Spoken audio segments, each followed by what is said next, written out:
Cordial saludo, compañeros y compañeras. Mi nombre es Jonathan Montejo Blanco, estudiante del programa Ciencias Jurídicas y Políticas del curso Sistema Político Comparado de la Universidad Nacional Abierta y a Distancia CEAD Ocaña. El día de hoy vamos a hacer un pequeño video grupal, el cual a mí me perteneció el rol 1, académico y comparatista, ¿cierto? Hoy vamos a hablar sobre 7 puntos fundamentales, ¿sí? Sobre la gobernabilidad, colocando como ejemplo México, ¿sí? Vamos a hablar de gobernabilidad, el primer punto, y calidad de democracia. Segundo punto, Estado de Derecho e independencia judicial. Tercer punto, violencia política y seguridad. Cuarto punto, participación ciudadana y sociedad civil. Quinto punto, concentración de poder y división de poder. Sexto punto, libertades civiles y medios de comunicación. Y el séptimo punto, papel de la sociedad civil y de los medios, ¿cierto? Entonces, en una pequeña introducción, definiremos, ¿sí? O argumentaremos una postura desde una perspectiva académica comparada en el análisis del contexto político mexicano, ¿cierto?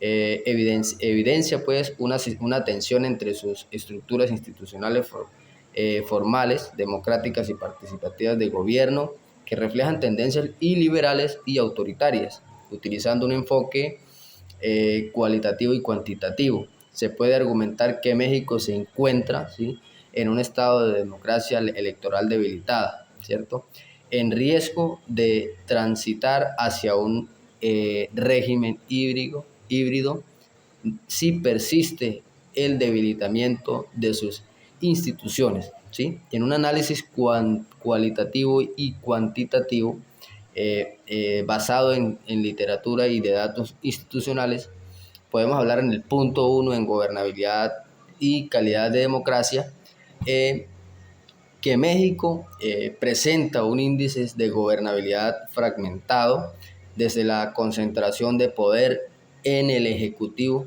coexiste con altos niveles de conflicto institucional. Según el Democracy, ¿sí?, Índice del 2024, Latinoamérica del 21 al 2024, México fue clasificado, ¿sí?,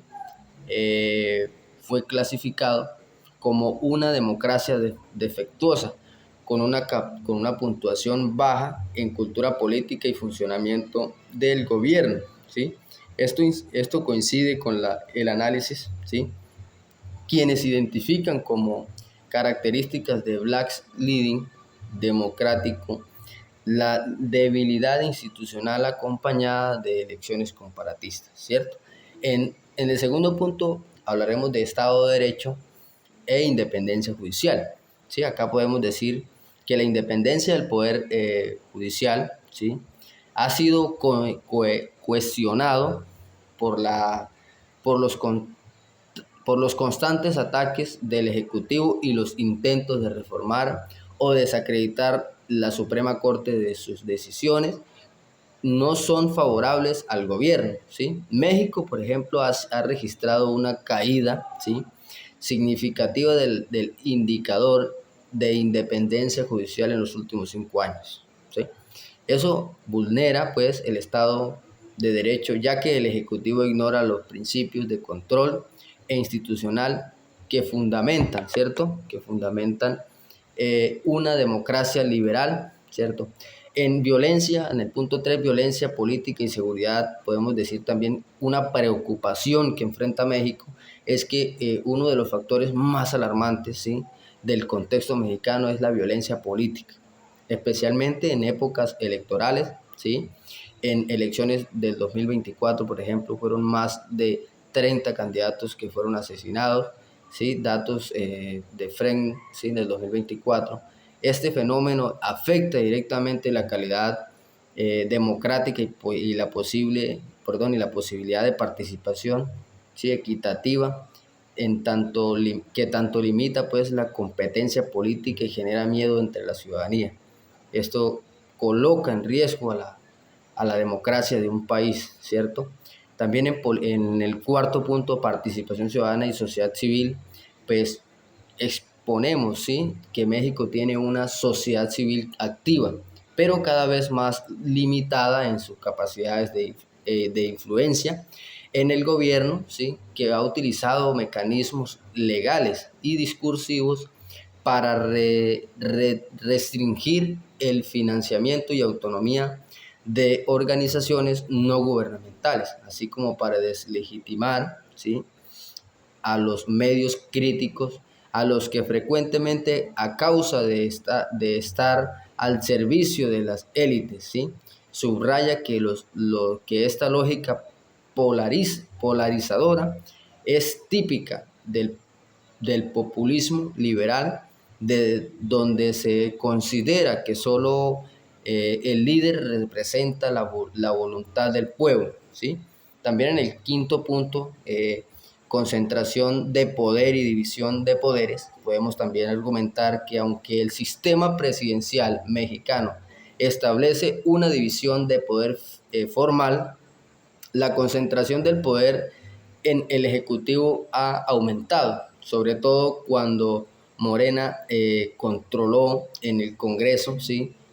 Bozonelos 2022, sostienen que en estos contextos el presidencialismo puede degenerar, ¿sí? En autoritarismo, ¿cierto? Eh, Competitivo, especialmente si debilita el papel del Congreso y del Poder Judicial como contrapeso, ¿cierto? En el sexto punto hablaremos también de libertades civiles y medios de democracia, ¿sí? Perdón, medios de comunicación. México mantiene una estructura legal que garantiza las libertades civiles, pero en la práctica estas se han visto vulneradas, ¿sí? Califica al país una puntuación del 61 sobre 100, ¿sí? En libertad general, destacando retrocesos en libertades, ¿sí? De prensa y expresión, el uso del poder presidencial para atacar a periodistas, incluso en conferencias oficiales, ¿sí? Las mañaneras, por ejemplo, ha generado un clima de hostilidad contra la crítica, dificultando, ¿sí? El papel fiscalizador de los medios para acceder a dichos espacios, ¿cierto? En el séptimo y último punto, ¿sí? Para entrar a dar ya la conclusión, hablaremos también sobre lo que les decía, papel de la sociedad civil y de los medios. El rol de la sociedad civil ha sido doble, ¿sí? Por un lado, sigue siendo una fuerza activa de denuncia, movilización y monitoreo. Por otro ha sufrido, ¿sí? Por otro ha sufrido resistencias simbólicas y jurídicas, como señala Pino 2017, en los regímenes híbridos latinoamericanos, que la sociedad civil frecuentemente opera en condiciones de tolerancia autoritaria, ¿sí? De sus acciones es permitida, pero permanentemente vigilada y deslegitimada, ¿sí? Entonces, en una conclusión del tema, podemos decir que la crítica como académico, ¿sí? O comparatista, podemos desde el enfoque comparado, México exhibe múltiples síntomas de retrocesos democráticos, ¿sí?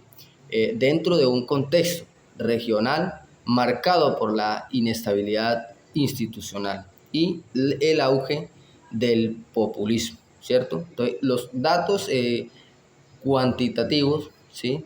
De Fredon, Ouse y el análisis cualitativo de la literatura académica de Bozonelos, ¿cierto? Pino, permite también afirmar que el país mantiene una estructura democrática formal, pero en proceso de debilitamiento sustancial, lo que lo acerca a la categoría de régimen híbrido, como advierten Smolka y de Cuento del 2011.